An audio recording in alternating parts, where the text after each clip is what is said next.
Here's a number that should stop you cold: 80%. That is the percentage of enterprise AI projects that failed to deliver their intended business value in 2025. According to a RAND Corporation meta-analysis of over 2,400 real-world AI initiatives, not low returns, not disappointing returns, no measurable results whatsoever. In 2025, global enterprises invested $684 billion in AI initiatives.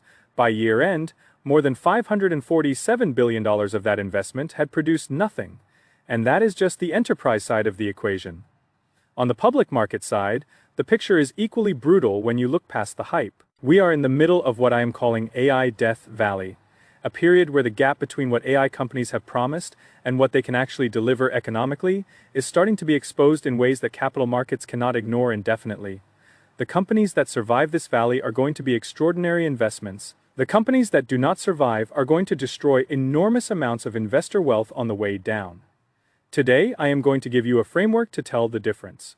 A clear, data-driven, three-part test that separates the companies worth holding from the companies you need to exit before the reckoning arrives. This is not doom and gloom for the sake of a dramatic thumbnail. This is the kind of analysis that protects your portfolio when everyone else is still intoxicated by the narrative. Welcome to Wealth Lab. If you value data and logic over hype, subscribe right now because this is what we do here every single week. Let me start with the core economic problem, because understanding it at a structural level is the foundation of everything that follows. Most people think AI companies make money the same way traditional software companies do. You build the product once, you sell access to it repeatedly, and the marginal cost of serving each additional customer is essentially zero. That model is why software businesses generate such extraordinary returns. $1 of incremental revenue in a mature software business costs almost nothing to deliver. The margin profile is exceptional. The economics compound beautifully as the company scales. AI does not work that way, not even close. In 2025, OpenAI generated approximately $3.7 billion in revenue and lost an estimated $5 billion. The company behind ChatGPT, the world's most used AI product, was spending $1.35 for every dollar it earned. Let that land for a moment. The most successful AI product in the history of the industry, with hundreds of millions of users, with brand recognition that rivals Google, was losing money on every single dollar of revenue it generated. Not because the product was failing, because the fundamental unit economics of delivering AI at scale are broken in ways that most investors have not fully internalized. The culprit is what the industry calls inference cost. Every time a user sends a message to an AI, every time a query gets processed, every time the model generates a response, it requires real computational resources, real electricity, real server capacity, real money. Unlike traditional software where the variable cost of serving a user approaches zero, AI has a substantial and persistent variable cost attached to every single interaction. OpenAI's inference-related costs quadrupled in 2025 alone, causing its adjusted gross margin to collapse from 40% in 2020, 4 to 33% in 2025, and here is the brutal paradox buried in that number. As ChatGPT became more popular, as more people used it more often, the losses got bigger, not smaller. This is the inverse of everything that makes software economics attractive. In AI, the more successful you are at acquiring users, the faster you burn cash. Internal projections show OpenAI is bracing for net losses of between $14 billion and $17 billion in 2026 alone. The company anticipates a cumulative cash burn of $115 billion by 2029 just to keep the servers running. For context, the entire Apollo space program cost $288 billion over 13 years in today's dollars. OpenAI is planning to burn $115 billion in roughly 4 years just on operational costs. That is an almost incomprehensible level of capital destruction in pursuit of a business model that has not yet proven it can generate sustainable profits. No, you might be thinking, fine. OpenAI is a private company, I cannot invest in it anyway. Why does this matter to my portfolio? It matters because OpenAI is not the exception. It is the template. The economic structure that makes OpenAI's unit economics challenging is not specific to OpenAI. It is inherent to the technology, and it affects every company in the AI stack that is selling intelligence as a service rather than owning the infrastructure that delivers it. Consider Cursor, an AI coding assistant that reportedly has to send 100% of its revenue straight to Anthropic just to pay for access to their model. This is a business model where becoming more popular means losing more money, a direct path to ruin. Cursor is not a poorly managed company. It is not a bad product. It is a company that built a product on top of someone else's AI infrastructure without owning any of the underlying economics. And that structural position means that as it grows, its dependency on the infrastructure provider grows proportionally, and its ability to capture margin from its own success is essentially zero. This is the AI washing problem that is embedded across hundreds of companies that are currently trading at elevated valuations. A massive number of companies that call themselves AI companies are not actually AI companies in any meaningful economic sense. They are software products with an AI feature. They are GPT wrappers with a logo and a sales team. They are companies that have taken a large language model API, built a thin layer of user interface on top of it, and called the result a proprietary AI platform. The problem is not that these products are bad, some of them are genuinely useful. The problem is that they have no defensible moat.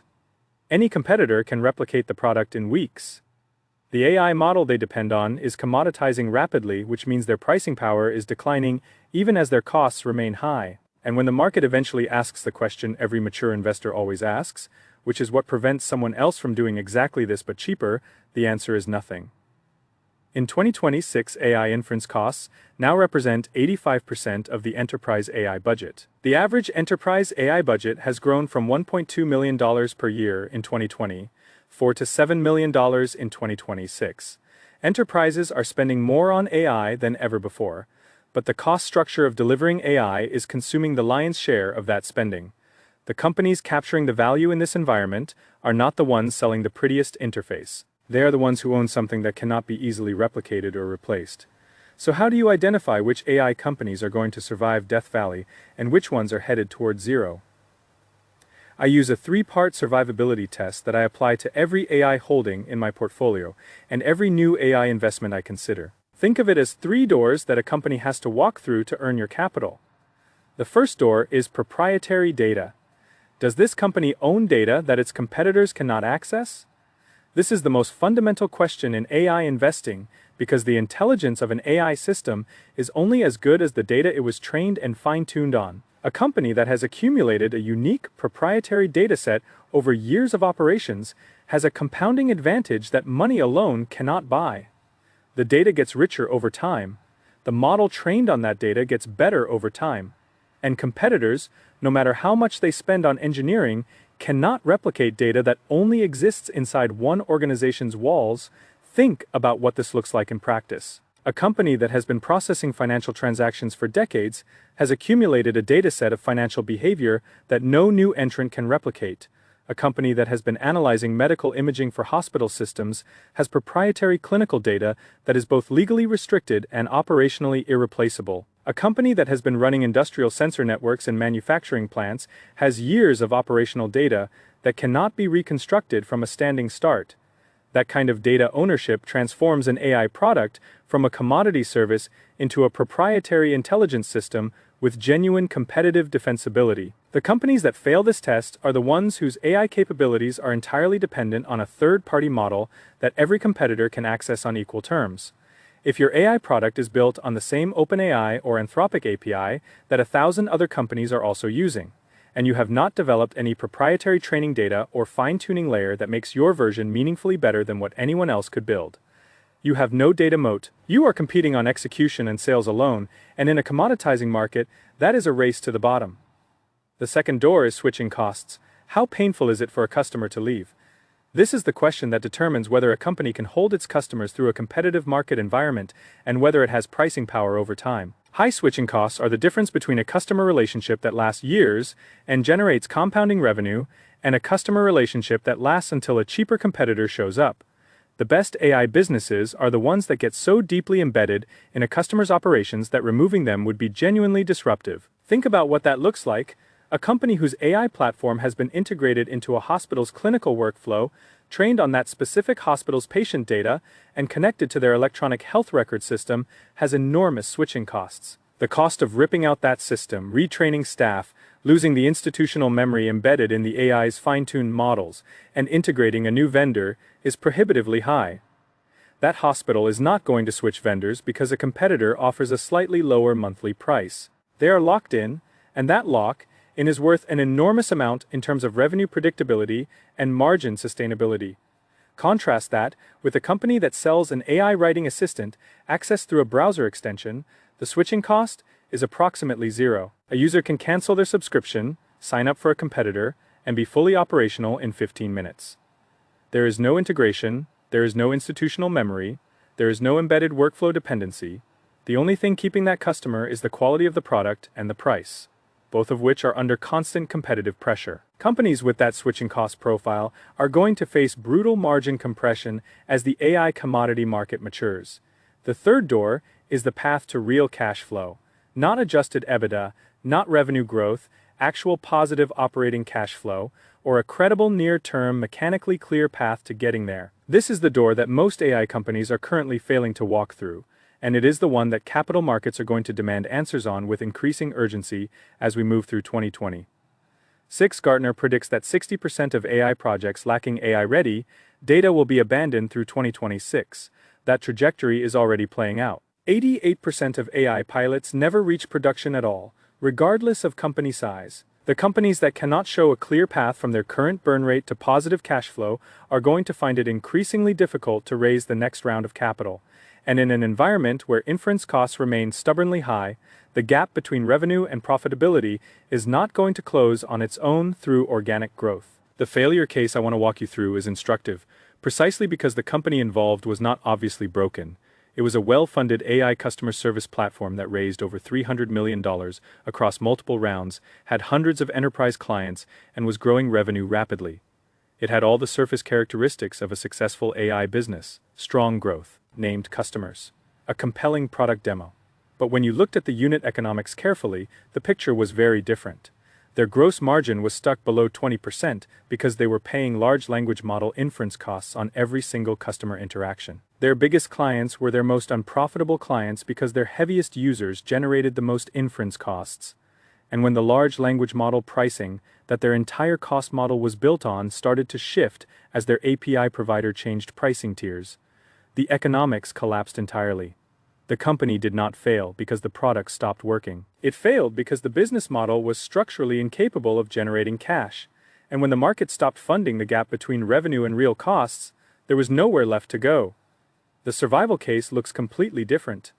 Palantir is the clearest example in the public markets of a company that has passed all three doors. They spent years building proprietary data integration pipelines inside government and enterprise clients that are so deeply embedded in operational workflows that the switching cost is genuinely enormous.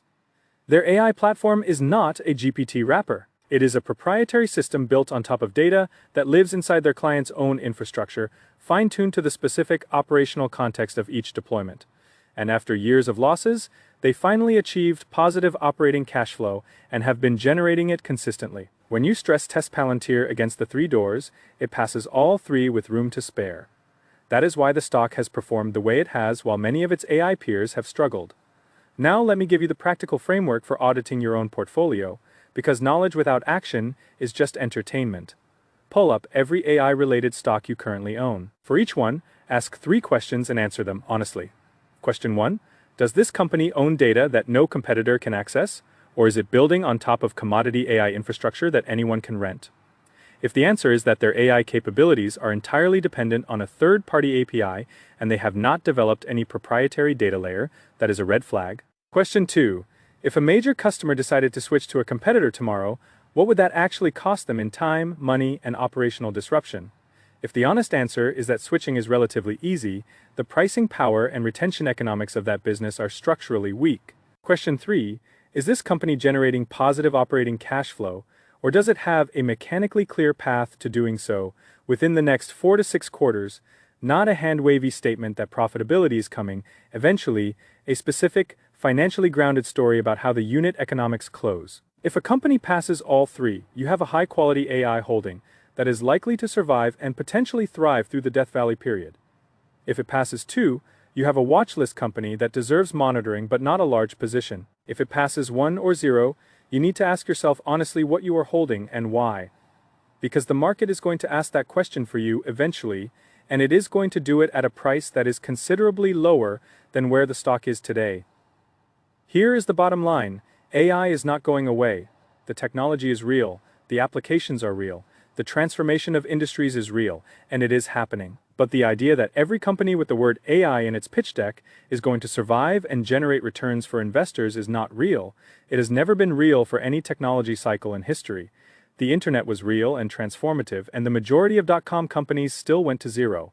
Mobile was real and transformative, and the majority of early app companies still disappeared. AI will follow the same pattern. The infrastructure companies that own the compute will win. The companies with proprietary data and genuine switching costs will win. The GPT wrappers, the AI washing rebrand plays, the companies burning cash faster than revenue can grow, with no clear path to closing the gap. Those are going to be wiped out. Nothing in this video is financial advice. I am not a registered investment advisor. Everything here is for informational and educational purposes only. Investing in individual stocks involves substantial risk. Always conduct your own due diligence and consult with a qualified licensed financial professional before making any investment decisions. Now here is the question I want you to sit with and answer in the comments right now. You have the 3-door framework, you know what to look for, so tell me, which stock in your portfolio are you genuinely uncertain about right now? Which one keeps you up at night because you are not sure it can pass all 3 doors? Write the ticker in the comments below. I am going to go through every single response and give my honest assessment of whether that company is in the survivor category or the Death Valley category. No sugarcoating, pure data and logic. Put your ticker down. Let's find out together.